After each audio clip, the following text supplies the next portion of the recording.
Punta tayo ng simbahan. Dito kami magdaan. May bagong simbahan dito. Ayan guys, oh, ang daming mga truck na ano, naka-stack. Kanino kaya yan? Lalaki, oh. Ayan, dito kami. Lalakad lang.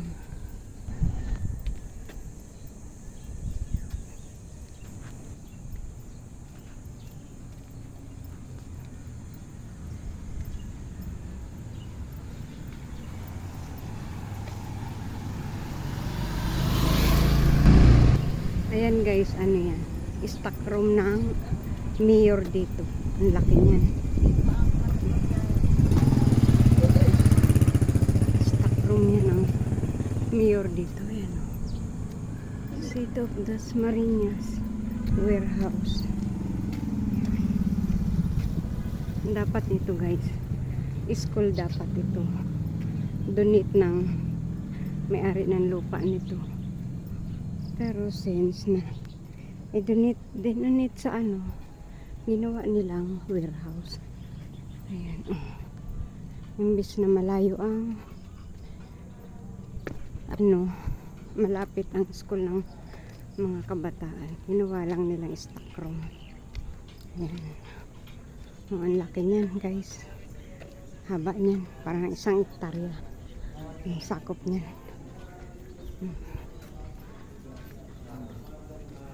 Ganun ka. Yan.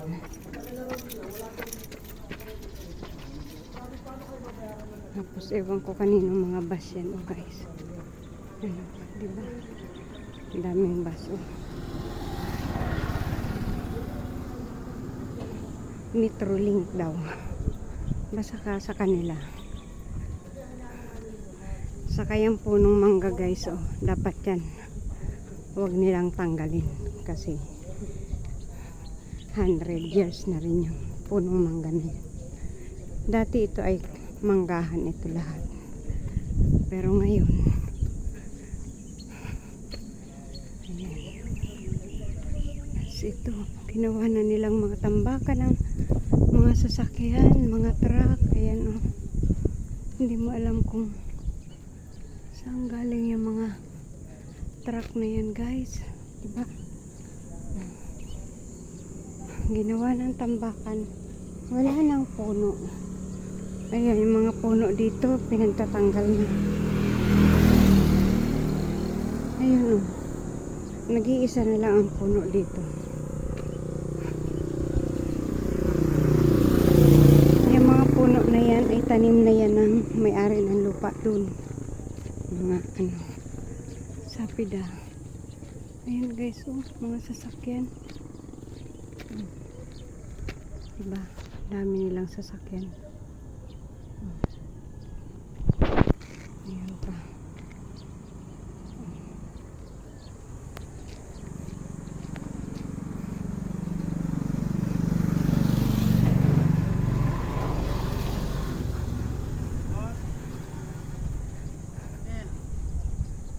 Ayan. Inaano na naman. Binubuldos na naman. Ito, nabili na raw ito ng Korean, sabi daw. Ay lupa ng ano, Pilipino, pero inaarkalahan daw ng mga Korean, gagawin daw ano, mga ano nila, tindahan. Ang laki niyan. Tingnan nyo ito guys, oh. Hindi ko alam kung ano naman gagawin dyan. Diba? Pinakura na nila. Yung nag-iisang puno ng langka dun, oh. Ayan.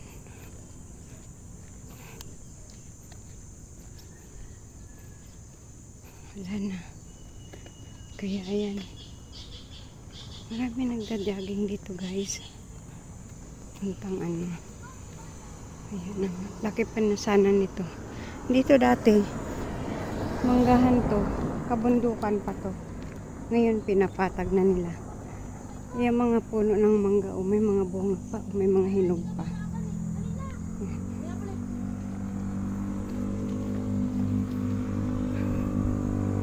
Pero wala na talaga siyang, wala na rin yung mga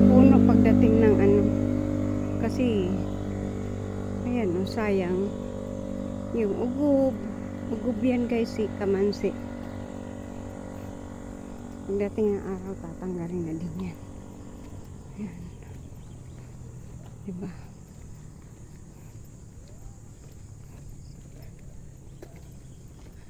Itong kabila na to ay merong may-ari niyan. Panibagong lupa, pero mga ibinibenta na rin yan. Ayan. Ito ang bagong paggawa na tulay ng mayor. Paggawa sila ng tulay guys kasi ang laki-laki ng warehouse nila.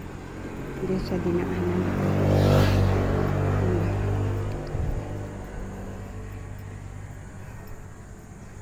Pati yung barangay dito, Zone 1, ayan na inilipat nila dyan. Ang laki.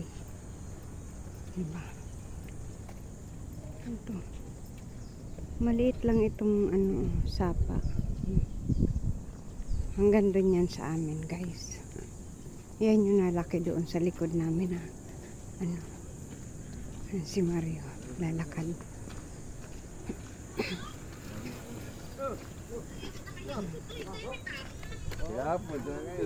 Ganun na kami kasi pag gayon. Ito lang ang konting gubat-gubat na natitira dito guys. Ayan na lang. Pagdating ng oras na nabili yan, wala na rin yan. Sayang ang mga puno. Diba? Tingnan nyo yung puno dun oh. Pinatay na nila. Kaya sobrang na, mainit na. Diba?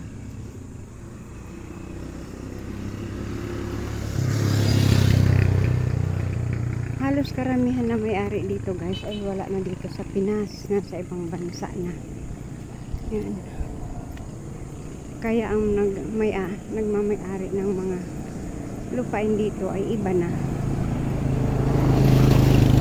Dati kasi ito ay mga halamanan, tubuhan. Ayan.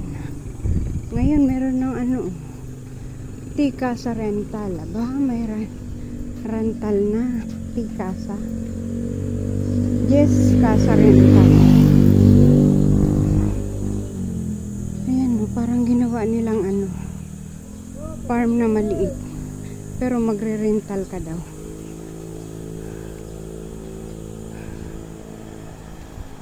Ayan, project siguro ng mga barangay ito guys. Ayan o. Itinabi nila sa simbahan guys. Ayan ang barangay zone. Hindi ko makita. Barangay zone 3. Ito na ngayon ang barangay zone 3. May mga disaster equipment pa.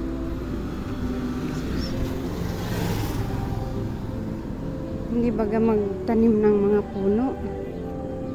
Nagpapapatay ang mga puno. Ayan, dito na kami. Ayan ang parang pinakaano dito. Tinatawag na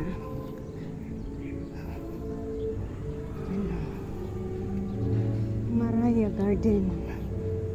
May Maraya Garden na rin. Ayan o. Ginawa na rin Maraya Garden yung bandon daw sa kabila. Ito na yung simbahan guys oh. Dito.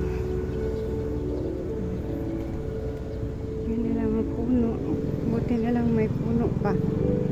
Hanggang dito na lang guys. Dito tayo. Saan pupunta?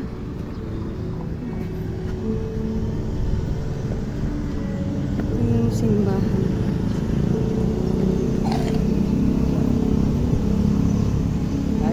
Sa kanyang banal na piging.